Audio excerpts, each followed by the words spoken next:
नमस्कार, आप देख रहे जनबोल न्यूज और मैं रवि। हमारे साथ मौजूद हैं पूर्व लोकसभा प्रत्याशी पटना साहिब से सुमित रंजन सिन्हा जी। हम उनसे बातचीत करेंगे, वो क्या कुछ कह रहे हैं इस विधानसभा को लेकर। सबसे पहले सर, आपका स्वागत है जनबोल न्यूज़ के कार्यालय में। सभी को नमस्कार।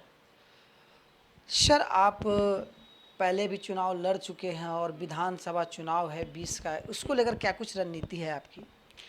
देखिए, पहले चुनाव लड़े कुम्हरार विधानसभा से 2015 में। उसमें उस समय के दौरान जो है हमारी शुरुआत हुई थी, जब एक कहा जाता है कि जब चुनाव का एक एज होता है कि आप लड़ सकते हैं 25। जो पहला जब 25 वर्ष हुआ उस समय हमारी 25 वर्ष पूरे हुई थी। उस वर्ष हमने चुनाव लड़ा और जनता का इतना अच्छा समर्थन मिला कि उस समय 34 प्रत्याशी में से हमारा तीसरा स्थान रहा। यानी एक तरफ एनडीए पहला स्थान, दूसरा स्थान महागठबंधन, उसके बाद अकेले मैंने लड़ा था शिवसेना से, और जो तीसरा स्थान हमें प्राप्त हुआ।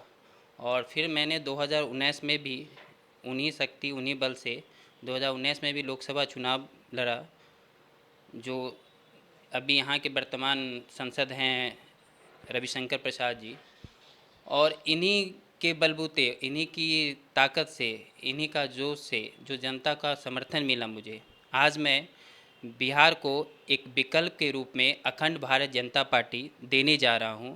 और यह पार्टी का रजिस्ट्रेशन चुनाव आयोग में लगभग प्रोसेस कंप्लीट ही है, और यह जो है जनता के बीच में 2020 के विधानसभा चुनाव में आने वाली है, और सभी सीटों पर, मतलब बिहार के 243 सीटों पर चुनाव लड़ने की घोषणा भी हमारी पार्टी कर चुकी है। लेकिन सर, सवाल अब यहाँ पर ये है कि आप पहले प्रत्याशी रहे, शिवसेना से रहे, उसके बाद आप ऐसी क्या परिस्थिति हो गई जो नई पार्टी बनाने की ज़रूरत पड़ गई सर? देखिए, सबसे पहली बात है कि जब हम किसी दूसरे पार्टी में रहते हैं तो एक कार्यकर्ता के रूप में काम करते हैं, और कार्यकर्ता का रूप में जब हम काम कर रहे थे वहाँ देख रहे थे कि जब हम कोई कार्यक्रम करने को चाहते हैं तो मुझे आला अधिकारी से आदेश लेना पड़ता है। सबसे पहली बात, आप कांग्रेस में हैं, अगर यहाँ के प्रदेश अध्यक्ष को भी अगर किसी कार्यक्रम करना है तो वहाँ से आदेश लेना पड़ता है, ठीक है। तो ये आदेश और जनता का हित में हम काम नहीं कर पाते हैं, हर चीज़ के लिए वहाँ से आदेश, हर चीज़ के लिए वहाँ से आदेश।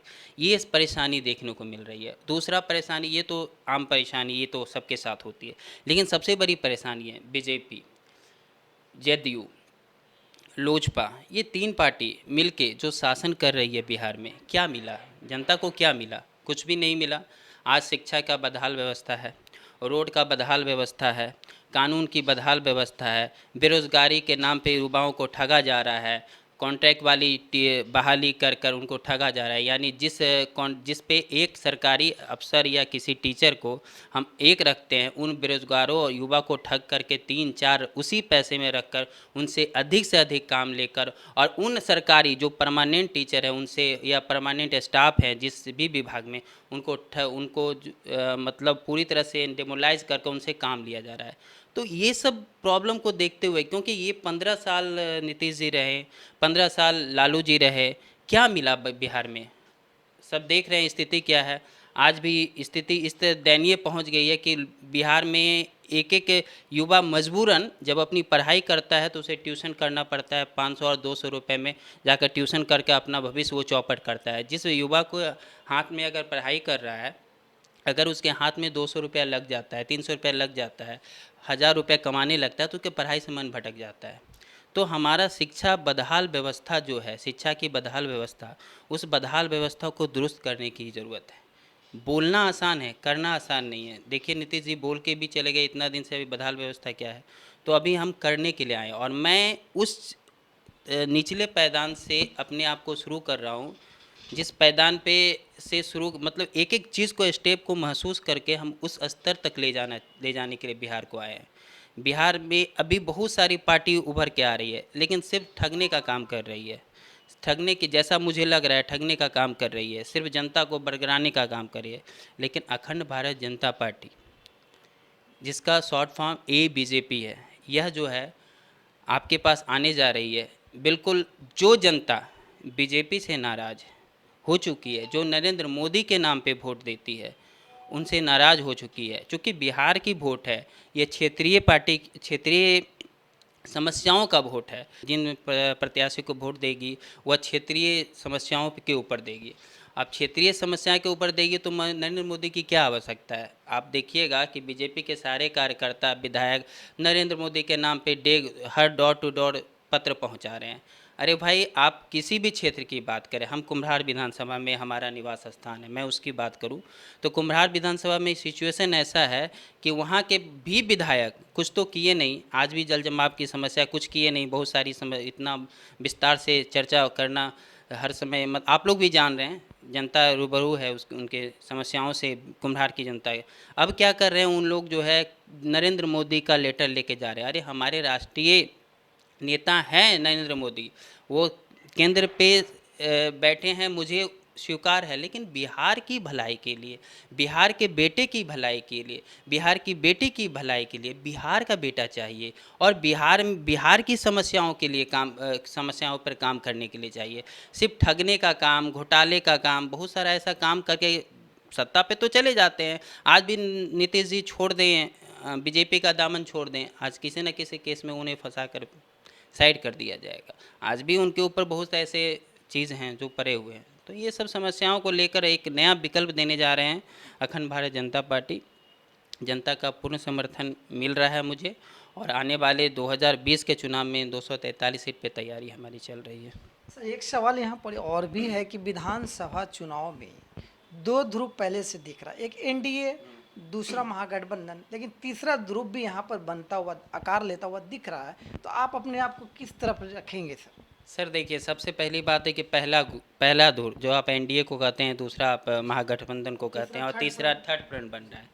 आपने 2015 की आप जब चर्चा करेंगे, जिस समय शुरुआत देखा जाए, उसमें कई पार्टियां आई थी, तीसरा फ्रंट बना था। उस समय भी पीए संगमा की पार्टी, उस समय भी पप्पू यादव की पार्टी, उस समय भी कई पार्टी आई थी, है ना, नागमणि की पार्टी, ऐसे बहुत सारे पार्टी आई थी, मैंने देखा था, हर का नाम भी याद नहीं है मुझे। तो वो पार्टी की अभी क्या दशा है? उस समय चुनाव आते आते 2015 के चुनाव आते आते सब पार्टी अपने आप में बिखर गए, सब फिर एक दूसरे के विरोध कैंडिडेट खड़ा कर दिए। और रहा जदयू की बात, बीजेपी की बात, लोजपा की बात, आपस में ही दोनों सब लड़ रहे हैं वोट सीट के नाम पे। आपको पता होगा सीट के नाम पे वहाँ चिराग पासवान नाराज हैं, इधर कुछ और चल रहा है घमासान।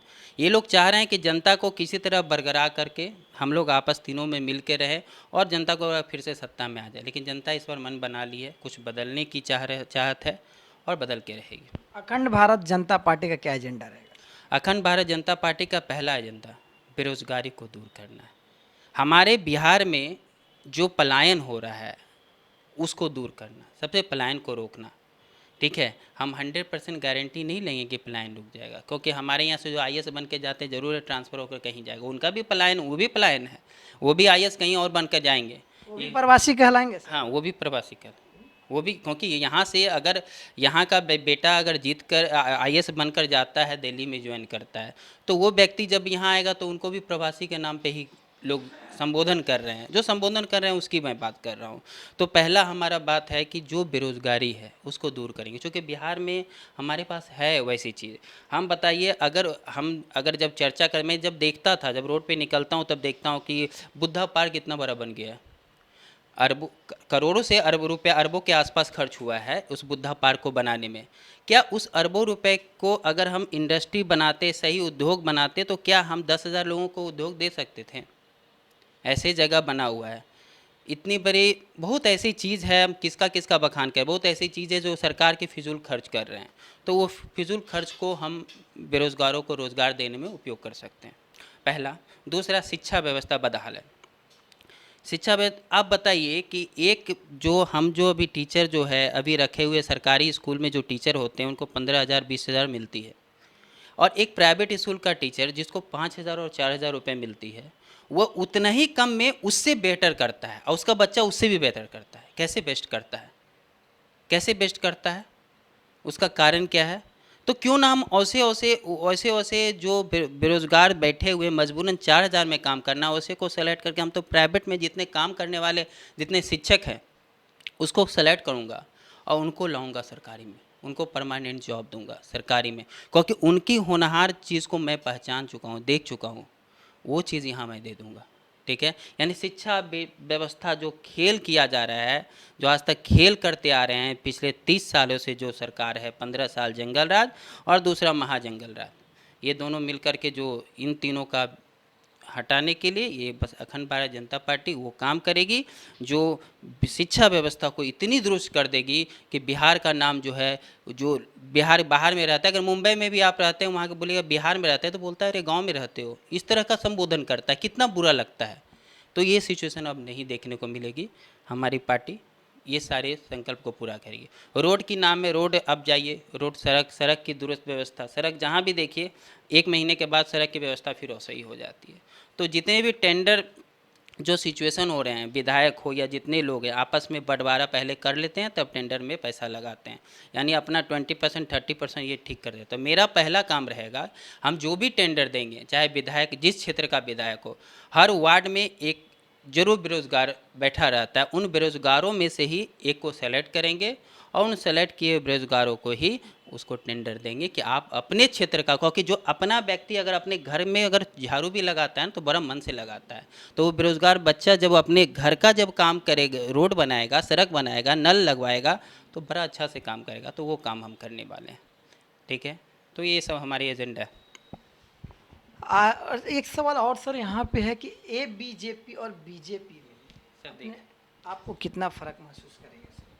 वो है बीजेपी, भारतीय जनता पार्टी, और यह है ए बीजेपी, भारतीय जनता पार्टी का मतलब वह भारतीय हो गया। ये ए बीजेपी का ए का फुल फॉर्म होता है अखंड भारत, जो जिसकी सपना चाणक्य देखा करते थे, जिसकी सपना विवेकानंद देखा करते, जिसकी सपना हम और आप देखते हैं, हम सब लोग देखते हैं। ये अखंड भारत की जनता की पार्टी है और मुझे अखंड भारत बनाना है।